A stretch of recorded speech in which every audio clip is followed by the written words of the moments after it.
जगे हुए हैं इसलिए आपको जगा रहे हैं, यदि सो गए तो वो खजाना छीन लेंगे।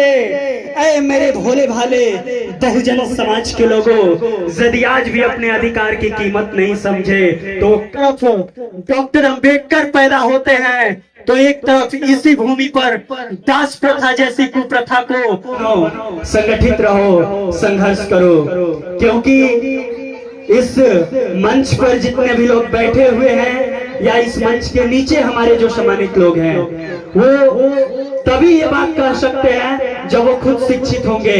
और शिक्षित होने का मतलब कतई ये नहीं है कि हम नौकरी करें। बिजनेस मात्र दो शब्दों के मेल से बना हुआ है, सम प्लस विधान।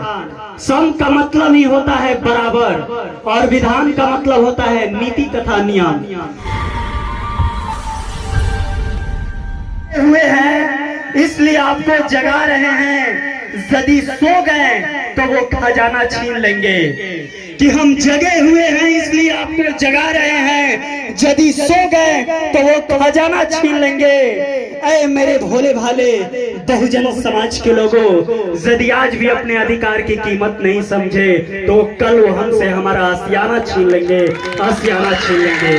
साथियों, ये सारी जो लड़ाई है अपने अधिकार को पाने की लड़ाई है। इस अधिकार को रक्षा करने के लिए, इस अधिकार को सुरक्षा करने के लिए जो हमसे हमारा संविधान, हमारा भारतीय संविधान देता है, ऐसे कार्यक्रम की आवश्यकता पड़ती है, ऐसे कार्यक्रम, ऐसे आयोजन करने की जरूरत पड़ती है। कितना गाथा गाऊं मैं, टूट चुका हूं इस मुल्क में रहकर, कितना गाथा गाऊं मैं, कब कब कत्ल होता है मेरा, कैसे अब बताऊं मैं, कैसे अब बताऊं है।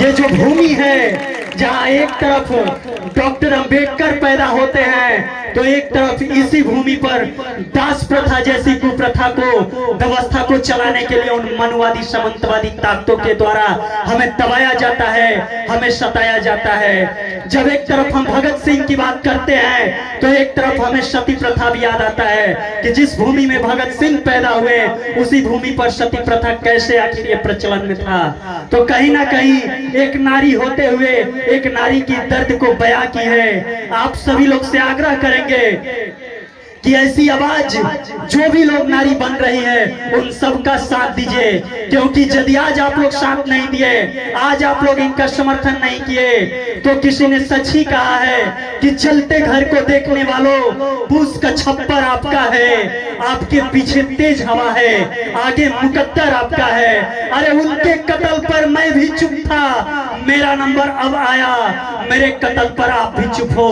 अगला नंबर आपका है। अगला लाइनों को दोहराते हुए हम यही कहेंगे कि बाबा साहब हमेशा कहा करते थे, शिक्षित बनो, संगठित रहो, संघर्ष करो, क्योंकि इस मंच पर जितने भी लोग बैठे हुए हैं या इस मंच के नीचे हमारे जो सम्मानित लोग हैं वो तभी ये बात कह सकते हैं जब वो खुद शिक्षित होंगे।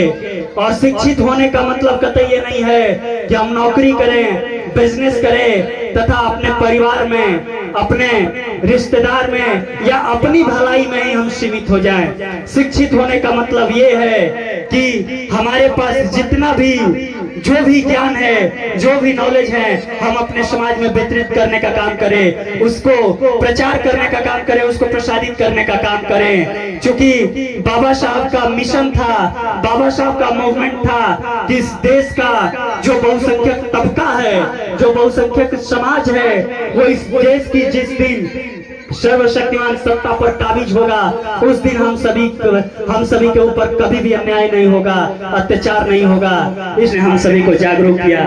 देखिए, जब हम संविधान का बात करते हैं तो सबसे पहले हमें संविधान को समझना होगा। ये जो शब्द है संविधान, आखिर इसका मतलब क्या होता है। संविधान मात्र दो शब्दों के मेल से बना हुआ है, सम प्लस विधान। सम का मतलब ही होता है बराबर और विधान का मतलब होता है नीति तथा नियम।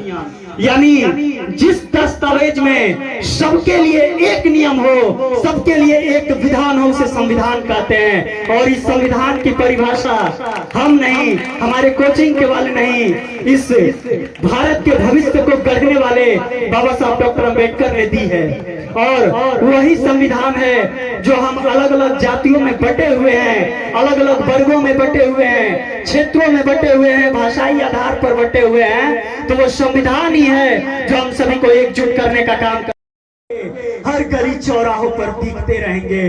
तुम कत्ल करो या फिर जेल में डालो, हम रुकने वाले नहीं है। तुम्हारे हर जुल्म के खिलाफ हम बगावत करेंगे, पर तुम्हारे तानाशाही के आगे हम कभी झुकने वाले नहीं है, कभी झुकने वाले नहीं है। साथियों, ये वो समाज है जिसे बहुजन समाज के नाम से हम लोग जानते हैं, और ये वो समाज है जो कभी पीठ नहीं दिखाया है।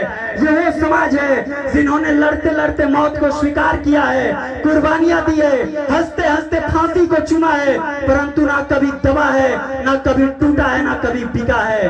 हाँ, उन लोगों से हम जरूर कहना चाहेंगे जो चंद पैसों में बिक जाते हैं, जो चंद रुपयों में अपने ईमान को बेच देते हैं, वो समाज में कभी आपका हितैषी नहीं हो सकते हैं। इसीलिए मानवर साहब कांसी राम जी एक बुक लिखे हैं जिसका नाम है चमचा युग। आप लोग चमचा युग को पढ़िए, हर समाज में वो चमचे मिल जाएंगे जो आपके साथ रहेंगे, आपकी आवाज भी उठाएंगे, लेकिन पीठ पीछे गद्दारी करने का काम करते हैं। वैसे लोगों को हमें पहचानने की जरूरत है, वैसे लोगों को हमें जानने की